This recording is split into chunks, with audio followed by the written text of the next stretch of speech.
মাথা নিচু করে বেরিয়ে যাচ্ছে কুহেলি অফিস থেকে। কাঁধের ব্যাগটা চামড়া কেটে বসে যাচ্ছে। হাতের কার্টুন বক্সের ওজনটাও কম নয়। ওজনের ভারে বেঁকে যাচ্ছে সে। আসলে হয়তো বেঁকে যাচ্ছে অপমান, লজ্জা, ধিক্কারের ওজনে। তার পাশে জাগতিক সব কিছুর ওজনই যেন ভীষণ তুচ্ছ। রাস্তার মোড় পেরিয়ে বাসস্ট্যান্ডের ছাউনিতে এসে দাঁড়ায় কুহেলি। ভর দুপুরে বাসস্ট্যান্ড খালি। এমনিতে জায়গাটা শান্তই থাকে। অফিস টাইমে সকালে বিকালে সরগরম হয়ে ওঠে শুধু। আশেপাশের খাবারের গুমটিগুলোও ছাউনি ফেলা। লাঞ্চ টাইম কিছুক্ষণ আগেই ওভার হয়ে গেছে। দোকানগুলোতে তাই সেইভাবে আর ভিড় নজরে আসছে না।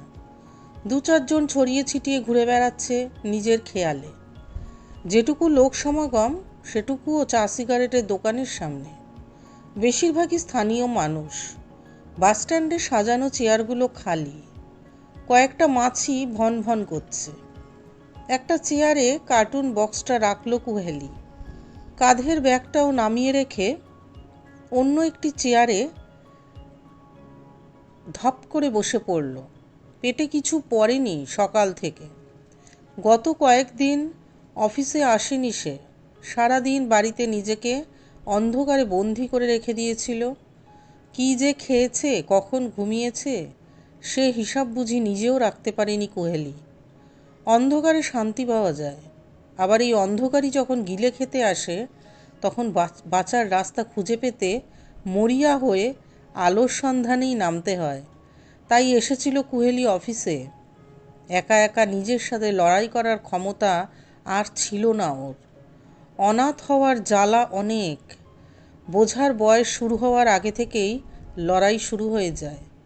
কুহেলি সেই ব্যতিক্রমী অভাগাদেরই একজন। অনাথ ট্যাগ লাইনটা চিপকে থেকে গেল সারা জীবনের মতো। আত্মীয় স্বজন দয়া পরবশ হয়ে কোনো এক অনাথ আশ্রমে দিয়ে এসেছিল। তাই আর 5 জনের সাথে আছড়ে কামড়ে খেই করে বড় হয়েছে। কেড়ে খেতে শিখেছে। দেওয়া নেওয়ার বিনিময় প্রথাটা ভালোভাবেই আয়ত্তে এসেছে তার। লেখাপড়ায় মাথাটা পরিষ্কার ছিল। ভগবানের দেওয়া এইটাই একমাত্র বোধহয় পজিটিভ পয়েন্ট বলে মনে করে কুহেলি। তাই একটার পর একটা ডিঙি অতিক্রম করতে সমস্যা হয়নি। স্কলারশিপ হোক আর দান খয়রাত, তাই সম্বল করে ইঞ্জিনিয়ারিং ডিগ্রি জোটাতে পেরেছিল সরকারি কলেজ থেকে। না হলে কুহেলির মতো সাধারণ অনাথ একটা মেয়ের তো রাস্তায় ভিক্ষা করে অথবা কারুর বাড়ি ঝিগিরি করে খাওয়ার কথা ছিল। বদলে এমন ঝাঁচকচকে অফিসে বসে কাজ করার কথা ভাবনাতেই আসার কথা নয়। কিন্তু কুহেলি পেরেছে। অসম্ভবকে সম্ভব করতে পেরেছে কুহেলি। এই ঝাঁচকচকে অফিস গ্ল্যামারই বা রইল কই আর। নিজের দিকে ভালো করে চেয়ে দেখে কুহেলি। রাস্তাতেই বসে আছে সে। রাস্তার মেয়ে, এই কথাটা বলেছিল না আত্রেই? রাস্তার মেয়ে। হ্যাঁ, সে রাস্তার মেয়ে। নিজের জায়গাটা চিনতে এত দেরি হলো কুহেলির? আত্রেই আঙুল তুলে দেখিয়ে না দিলে কি সত্যিই নিজের স্বরূপটা আয়নায় দেখা হয়ে উঠত? মাথাটা দুহাতে চেপে ধরে কুহেলি। কান দিয়ে গরম ধোঁয়া বেরোচ্ছে।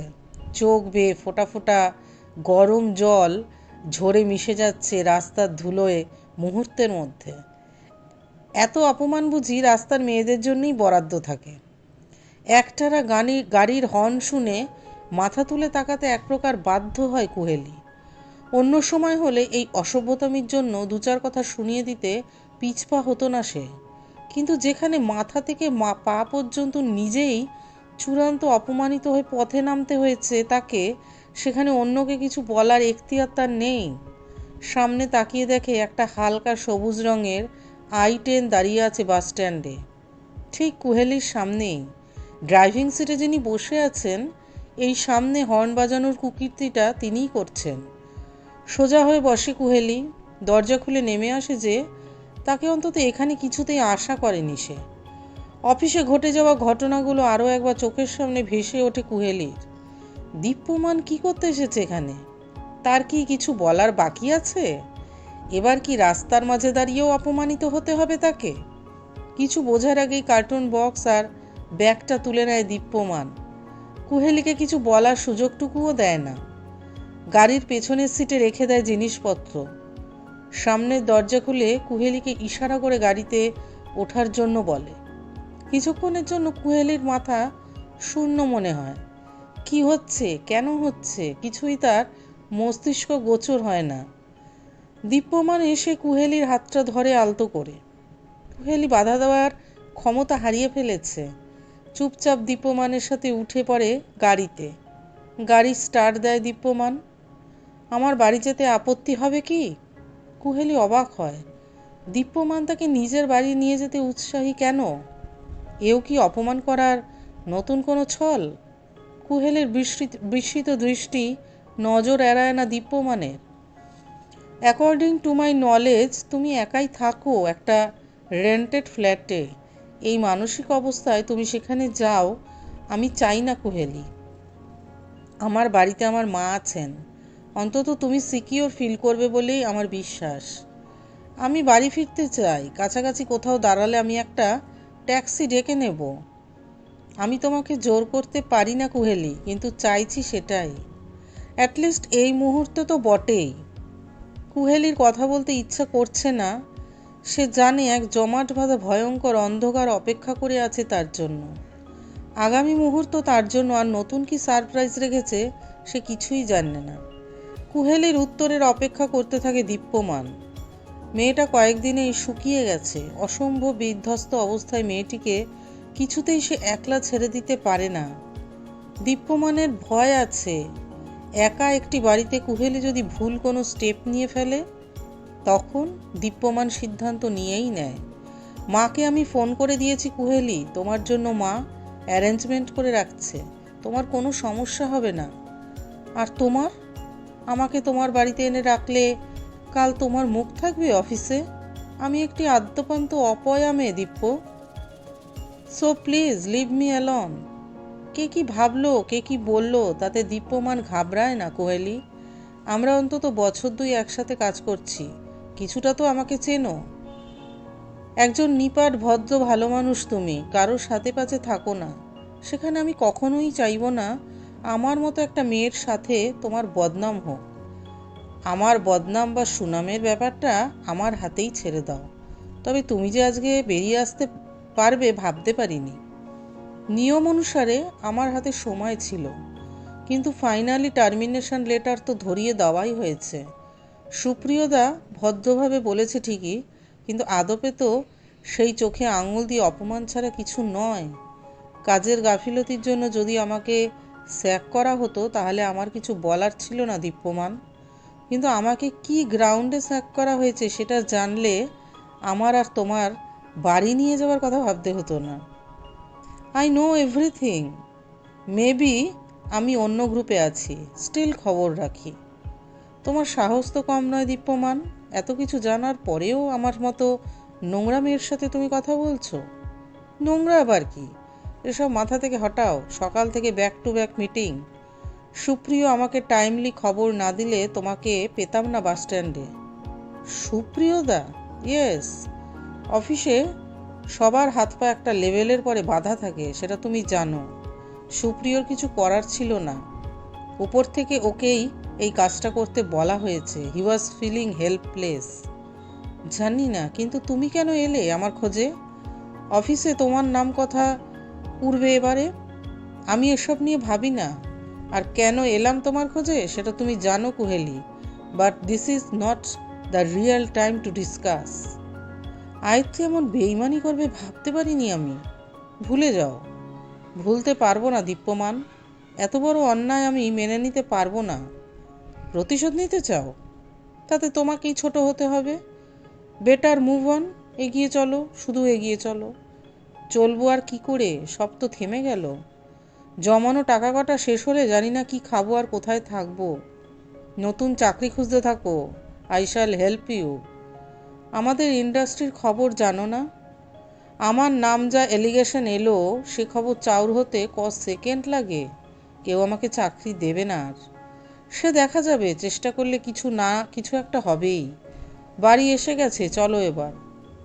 কুহেলি কুকড়ে যায় ভিতরে ভিতরে। দীপ্যমান একটা সময় কম তুচ্ছতাচ্ছিল্য করেনি। বেচারা প্রপোজ করতে এসেছিল, নির্মমভাবে ফিরিয়ে দিয়েছে সে। কুহেলি তখন আত্মীয় নেশায় বিভোর। এক ফ্ল্যাটে থাকতো তারা, এক অফিসে চাকরি, দিনরাত সব কিছুই স্বপ্নের মতো ছিল। দীপ্যমানকে ফিরিয়ে দিতে এক মুহূর্ত ভাবতে হয়নি কুহেলিকে। কোনো রাগঢাকও সে রাখতে চায়নি। পরিষ্কার জানিয়ে দিয়েছিল তার ওরিয়েন্টেশন একদম আলাদা। পুরুষের প্রতি সে আকৃষ্ট হয় না কোনোদিনই। নারীর প্রতি চরম মোহগ্রস্ত কুহেলি। তীব্র বিশ্বাস তার একজন মেয়েই পারে প্রকৃত অর্থে একটি মেয়েকে ভালোবাসতে। শরীরী আদরের চরম উত্তেজনা একমাত্র একটি মেয়েই দিতে পারে আর একটা মেয়েকে। পুরুষের সে ক্ষমতা কোথায়?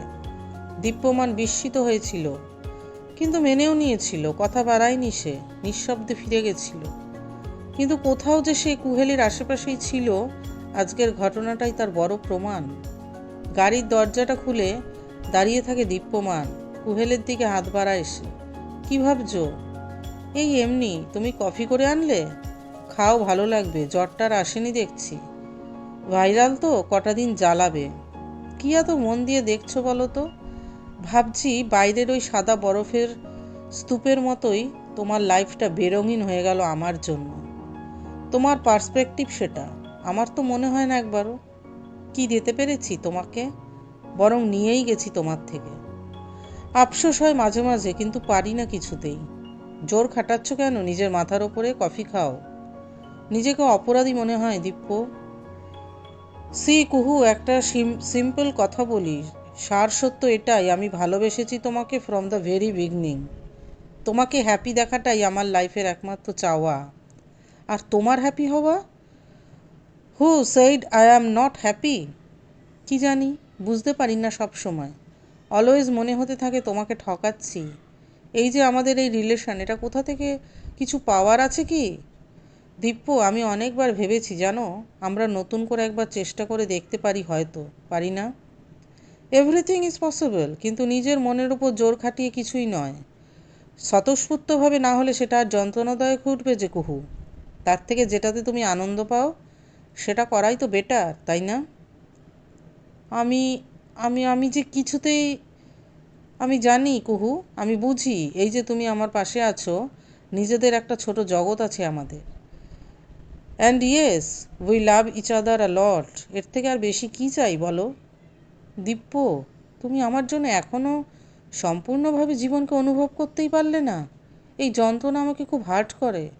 আরও একটা ব্যাপারে গিল্টি ফিলিং আসে, যেটা কিছুতেই ওভারকাম করতে পারি না। তুমি জানো সেটা। কামান কুহু, আমরা ক্লিয়ার পরস্পরের কাছে। শুরু থেকেই এটা স্পষ্ট, তোমার আর আমার চাওয়া আলাদা। এটা ঠিক, ঘটনাচক্রে আমরা স্বামী স্ত্রী এই মুহূর্তে। তার থেকেও বড় পরিচয় আমরা বন্ধু। বন্ধু বিনা কিন্তু জীবন চলে না। তুমি যদি মারিয়ার সাথে সময় কাটালে আনন্দ পাও, সেটা নিয়ে কেন অপরাধবোধ থাকবে তোমার? সকলের পছন্দ তো সমান হয় না কুহু। মিঠে হাসি ছড়িয়ে কিচেনে যায় দীপ্যমান। মা মারা গেছেন, বছর ঘুরে গেছে। ঘটনা পরম্পরায় মায়ের জীবদ্দশাতেই কুহেলিকে নিজের স্ত্রীর মর্যাদা দিয়েছে দীপ্যমান। আসলে সে জানে কুহেলি তাকে স্বামীর মর্যাদা দিয়েছে। শুরু থেকেই মায়ের খুব পছন্দ ছিল কুহেলি। আর দীপ্যমানের কথা আলাদা করে বলার কিছুই নেই। সেদিন যদি মা বুকে করে কুহেলিকে নিজের কাছে টেনে না নিতেন, দীপ্য জানে না সে কী করত। হ্যাঁ, মাকে সত্যি কথা বলার সৎসাহস তার হয়নি। পুরনো ধ্যান ধারণার মানুষ তো, হয়তো সম্পূর্ণ বিষয়টি অনুধাবন করতে পারতেন না। সমস্যা, ভুল বোঝাবুঝি বাড়ত আরও। মা শুধু জানতেন অফিসের রাজনীতির শিকার হয়ে চাকরি খুইয়েছে কুহেলি। কুহেলিকেও বারংবার অনুরোধ করেছিল দীপ্যমান, এইটুকু যেন সে নিজের মধ্যেই রাখে। মা মারা যাবার পরে সেই অর্থে কোনো পিছুটানি ছিল না দীপ্যর। দেশের বাইরে কাজের সুযোগ আসতে আর দ্বিতীয়বার ভাবেনি সে। এখানে এসে বরং কুহেলিকেও নিজে নতুন করে নিজের কেরিয়ার নতুন করে আবার শুরু করতে পেরেছে। ভালো আছে তারা, ভীষণ ভালো আছে পরস্পরের মধ্যে নিজেদের খুঁজে পেয়ে।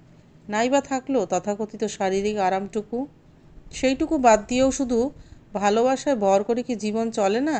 নিশ্চয়ই চলে। আরামকে দ্বারায় মাথাটা হেলিয়ে দেয় কুহেলি। কতবার যে ফিরিয়ে দিয়েছে সে দীপকে। আড়ম্বরহীন শৈশবদের বিয়ে, বিয়ে তাদের কিছুটা নিরাপত্তার লোভেই বিয়েটা করেছিল কুহেলি। দীপ্য নিঃস্বার্থ ভালোবাসা নাড়িয়ে দিয়েছিল কুহেলিকে। দীপ্যর মা বিয়ের প্রস্তাব রাখতে না বলতে পারেনি কুহেলি। এমনিতেই পরিবার হারা সে ছোট থেকেই। মায়ের আদর কাকে বলে দীপ্যর মাকে কাছে না পেলে হয়তো জানাই হতো না জীবনে। সেদিন যদি দীপ্যর পাশে না থাকতো তাহলে হয় আজ সে ছবি হয়ে থাকতো, নয়তো জীবন্ত লাশ। সেই সব মাতামাতির দিন, আত্রেই আর কুহেলি, কুহেলি আর আত্রেই, এর বাইরে জগতের অস্তিত্ব কোনোদিন মানেনি কুহেলি। শত শত প্রতিশ্রুতি, বাঁধভাঙা ভালোবাসার জোয়ার, সব কিছুই হয়তো একতরফা খাঁটি ছিল। তলে তলে আত্রেই যে নিজের আখের গুছিয়ে নিচ্ছে এক মুহূর্তের জন্যও আন্দাজ পায়নি কুহেলি। দিনের পর দিন যা বলেছে আত্রেই সব মেনে নিয়েছে কুহেলি। ফ্ল্যাটের ভাড়া সে একাই দিয়েছে, তাদের রোজের জীবনের খরচও একাই বয়ে গেছে কুহেলি। নিজের ভবিষ্যৎ, নিজের সঞ্চয়ের কথা সে একবারের জন্যও ভাবেনি। আত্রেই ছিল তার একমাত্র ভবিষ্যৎ। সেই আত্রেই যখন খবর দিল অফিসের বসের সাথে তার বিয়ে আসন্ন, পাগল হয়ে গেছিল কুহেলি। কিভাবে সম্ভব হতে পারে এটা? আত্রেই যে শুধুই তার, একান্তই তার সঙ্গী। সে কি ভাবে তার বসের অঙ্কশায়নী হতে পারে? কিভাবে? শুধু এইটুকু জবাব চেয়েছিল কুহেলি। অপরাধ করেছিল সে, মারাত্মক অপরাধ। বসের ভাবী সহধর্মিণীর দিকে আঙুল তোলার খেসারত তো দিতেই হবে তাকে। চাকরি ছেড়ে গেল, জুড়ে থেকে গেল লাঞ্ছনা আর অপমান, সাথে আত্রের ভালোবাসার শেষ চিহ্ন, রাস্তার মেয়ে তকমা। দীপ্যকে মেনে নিয়েছে কুহেলি, কিংবা দীপ্য মেনে নিয়েছে তার কুহুকে। হ্যাঁ, দ্বিধা নেই বলতে, সে ভালোবাসে তার দীপ্যকে। শুধু কোথায় যে একটা অদৃশ্য লাইন টানা আছে। দীপ্য কাছে আসতে চাইলে কেন যে শক্ত হয়ে যায় সে কিছুতেই ভেবে পায় না। পুরুষের আদর তো সে চায়নি কোনোদিন। দীপ্য পাশেই থাকে, তবু তো কই শরীর জাগে না তার। দীপ্য চেষ্টা করেছে, সাড়া দিতে পারেনি কুহেলি। এ কি তার অপারগতা নয়? সে কি অন্যায় করছে না দীপ্যর সাথে? উল্টে সে আকৃষ্ট হয়ে পড়ছে মারিয়ার প্রতি। মারিয়া ভারী মিষ্টি একটি ইউরোপিয়ান মেয়ে, অসম্ভব ভালো বন্ধু তাদের দুজনের। ভীষণ স্বচ্ছ এবং স্পষ্টবাদী। গল্পে কথায় সে নিজের পছন্দের কথা স্পষ্ট জানিয়েছিল এক শুক্রবারের সান্ধ্য আড্ডায়। মারিয়ার পছন্দ নারী, পুরুষ নয়। শুধু তাই নয়, মারিয়া এও জানিয়েছে কুহেলিকে তার ভারী পছন্দ হয়। এই ইশারার অর্থ কুহেলি বোঝে ভালো করেই। সে নিজেও ভীষণ রকম আকর্ষণ বোধ করে মারিয়ার প্রতি। কিন্তু সেই যে এক অদৃশ্য পাঁচিল খাড়া হয়ে আছে, দীপ্য, মারিয়া, কুহেলি, এক অদ্ভুত ত্রিকোণ, যাতে লাভের খাতায় কুহেলি থাকলেও দীপ্যর ভাড়া শুধুই শূন্য। দীপ্যকে যে সব খুলে বলেছে, বাধা নেই কোথাও, তবুও বিশাল বিশাল এক অদেখা দেওয়াল মাথা উঁচু করে চলেছে সামনে, সমানে কুহেলির মনের মধ্যে। সে লড়তে থাকে নিজের সাথে, প্রতিদিন, প্রতিনিয়ত। আত্মগ্লানি কুরে কুরে খায় বারবার। দীপ্যকে বিয়ে করে সে কি অন্যায় করলো দীপ্যর সাথে? না, হাল ছাড়বে না কুহেলি। লড়ে কাটাতে হয়েছে জীবনের অধিকাংশ দিন। হেরেছে, মিশেছে মাটির সাথে, কিন্তু উঠে দাঁড়িয়েছে বারবার। আজকের ভালোবাসার খেলায় সে কিছুতেই হারতে রাজি নয়। প্রস্তুত হতে থাকে মনে মনে কুহেলি। পারতে যে তাকে হবেই। দীপ্র তীব্র অথচ স্নিগ্ধ ভালোবাসার যথাযোগ্য মর্যাদা তাকে দেওয়ার চেষ্টাটুকু করতেই হবে। চোখের কোলবে গরম দুফোঁটা জল পরে ঠান্ডা হয়ে যাওয়া কফিতে। কুহেলি অপেক্ষা করতেই থাকে দীপ্যমানের জন্য।